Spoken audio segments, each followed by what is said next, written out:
നമസ്കാരം. മുംബൈ ഭീകരാക്രമണത്തിൽ തീവ്രവാദ വിരുദ്ധ സ്ക്വാഡ് അഥവാ ATS മുൻ തലവൻ ഹേമന്ത് കർക്കറയെ കൊലപ്പെടുത്തിയത് പാകിസ്ഥാൻ തീവ്രവാദി അജ്മൽ കസബ അല്ല എന്ന് മഹാരാഷ്ട്ര പ്രതിപക്ഷ നേതാവ് വിജയ് വഡേത്തിവാർ അഭിപ്രായപ്പെട്ടിരിക്കുന്നു. എന്താണ് ഇത്ര പെട്ടെന്ന് ഇങ്ങനെ ഒരു വെളിപ്പാട് എന്ന് അമ്പരപ്പെടാൻ വരട്ടെ. തുടർന്ന് അദ്ദേഹം പറയുന്നത് കേൾക്കാം. കർക്കറയെ വെടിവെച്ചു കൊന്നത് RSSകാരനായി ബന്ധപ്പെട്ട ഒരു പോലീസുകാരനാണ്. കോടതിയിൽ ഈ വിവരം മറച്ചു വയ്ക്കപ്പെടുകയാണ് ഉണ്ടായത്. ഇപ്പോൾ മനസ്സിലായി കാണും ഇയാൾ പറഞ്ഞു വരുന്നത് എങ്ങോട്ടാണെന്ന്. മഹാരാഷ്ട്രയിലെ മുതിർന്ന കോൺഗ്രസ് നേതാവും ഇപ്പോൾ പ്രതിപക്ഷ നേതാവുമാണ് വിജയ് വഡേത്തിവാർ. മുംബൈ നോർത്ത് മണ്ഡലത്തിലെ പ്രചാരണത്തിനിടെ നടത്തിയ ഈ പരാമർശം പുതിയ വിവാദവും തെരഞ്ഞെടുപ്പ് വിഷയവും ആയിരിക്കുകയാണ്. മുംബൈ നോർത്ത് സെൻട്രലിലെ BJPയുടെ സ്ഥാനാർത്ഥി മുംബൈ ഭീകരാക്രമണ കേസിൽ അഭിഭാഷകനായിരുന്ന ഉജ്ജ്വൽ നിഗമാണ്. അദ്ദേഹത്തിനെതിരായ പ്രചാരണത്തിനിടെയാണ് വിജയ് വഡേത്തിവാറിന്റെ ഈ പ്രസംഗം ഉണ്ടായത്.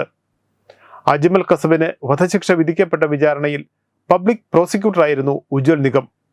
കോൺഗ്രസിന്റെ വർഷ ഗെയ്ക്വാദിനെതിരെയാണ് നിഗം ഇവിടെ മത്സരിക്കുന്നത്. മുംബൈ ആക്രമണ കേസ് പ്രതികൾക്ക് ബിരിയാണി നൽകിയ പാർട്ടിയാണ് കോൺഗ്രസ് എന്ന ആരോപണത്തിന് പ്രസംഗത്തിലൂടെ മറുപടി പറയുകയായിരുന്നു മഹാരാഷ്ട്രയിലെ പ്രതിപക്ഷ നേതാവ്. ഭീകരാക്രമണത്തിനിടെ പാക് ഭീകരൻ അജ്മൽ കസബ് അല്ല കർക്കറയെ വെടിവെച്ച് കൊലപ്പെടുത്തിയത്. സംഘപരിവാർ ബന്ധമുള്ള പോലീസുകാരനാണ്. കർക്കറയെ കൊന്ന പോലീസുകാരനെ കോടതിയിൽ സംരക്ഷിച്ച ഉജ്ജ്വൽ നിഗം വക്കീലല്ല, രാജ്യദ്രോഹിയാണ്. BJP എന്തിനാണ് രാജ്യദ്രോഹിയെ സംരക്ഷിക്കുകയും ലോക്സഭാ തെരഞ്ഞെടുപ്പിൽ സ്ഥാനാർത്ഥിയാക്കുകയും ചെയ്യുന്നത്? BJP രാജ്യദ്രോഹികളെ സംരക്ഷിക്കുന്നവരുടെ പാർട്ടിയായി മാറിയെന്നും വഡേത്തിവാർ കുറ്റപ്പെടുത്തുന്നു. ഈ ലൈനിലാണ് അദ്ദേഹത്തിന്റെ പ്രസംഗം. കോൺഗ്രസിന് പ്രത്യേക വോട്ട് ബാങ്കിനെ പ്രീതിപ്പെടുത്താനായി ഏത് പ്രവൃത്തിയും ചെയ്യാം. വഡേത്തിവാറിന്റെ പ്രസ്താവനയോട് BJP ദേശീയ ജനറൽ സെക്രട്ടറി വിനോദ് താവ്ഡെ പ്രതികരിച്ചത് ഇങ്ങനെയാണ്. ധീര രക്തസാക്ഷിയായ ഹേമന്ത് കർക്കറയ്ക്ക് നേരെ കസബ് വെടിയുതിർത്തില്ല എന്നാണ് അദ്ദേഹത്തിന്റെ വാദം. ഭീകരർക്ക് ഇത്തരം ക്ലീൻ ചിറ്റ് നൽകി മഹാരാഷ്ട്ര കോൺഗ്രസ് എന്താണ് തെളിയിക്കുന്നത്? തീവ്രവാദികളെ പിന്തുണയ്ക്കുമ്പോൾ കോൺഗ്രസിന് നാണക്കേട് തോന്നുന്നില്ലേ? കോൺഗ്രസിന്റെയും രാജകുമാരന്റെയും വിജയത്തിനായി പാകിസ്ഥാനിൽ പ്രാർത്ഥനകൾ നടത്തുന്നത് എന്തുകൊണ്ടാണെന്ന് രാജ്യം മുഴുവൻ ഇപ്പോൾ കണ്ടുകൊണ്ടിരിക്കുകയാണ്. വിനോദ് താവ്ഡെ മറുപടി പറയുന്നു. അടിസ്ഥാനരഹിതമായ ആരോപണമാണ് ഇതെന്ന് മഹാരാഷ്ട്ര ഉപമുഖ്യമന്ത്രി ദേവേന്ദ്ര ഫഡ്നാവിസ് പ്രതികരിക്കുന്നു. രാഷ്ട്രീയ നേട്ടത്തിനായി നേതാക്കന്മാർ ഇത്രയും തരം താഴ്ന്ന പ്രസ്താവനകൾ നടത്തരുതെന്ന് BJP സ്ഥാനാർത്ഥി കൂടിയായ ഉജ്ജ്വൽ നിഗം പ്രതികരിച്ചു. തന്നെ മാത്രമല്ല, ഭീകരാക്രമണത്തിൽ കൊല്ലപ്പെട്ടവരെയും പരിക്കേറ്റവരെയുമാണ് വഡേത്തിവാർ അപമാനിച്ചതെന്നും ഉജ്ജ്വൽ നിഗം അഭിപ്രായപ്പെടുന്നു.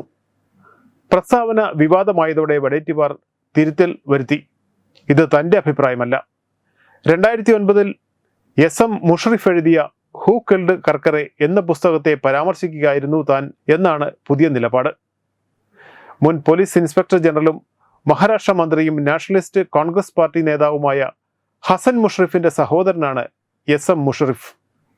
മുംബൈ ഭീകരാക്രമണത്തിൽ കൊല്ലപ്പെട്ട ഹേമന്ത് കർക്കറയ്ക്ക് മരണാനന്തരം ഇന്ത്യയുടെ പരമോന്നത ധീര പുരസ്കാരമായ അശോക് ചക്ര നൽകി ആദരിച്ചിരുന്നു.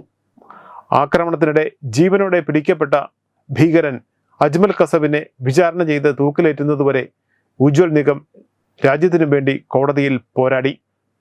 മഹാരാഷ്ട്രയിലെങ്ങും ഒരു ധീര പരിവേഷമാണ് ഉജ്ജ്വൽ നിഗത്തിനുള്ളത്. മഹാരാഷ്ട്ര പ്രതിപക്ഷ നേതാവിന്റെ പരാമർശം രാജ്യമെങ്ങും കോൺഗ്രസിന് തിരിച്ചടിയാകുമെന്ന സൂചനകളാണ് ലഭിക്കുന്നത്. BJP ഇത് പ്രചരണായുധമായി തെരഞ്ഞെടുത്തു കഴിഞ്ഞു.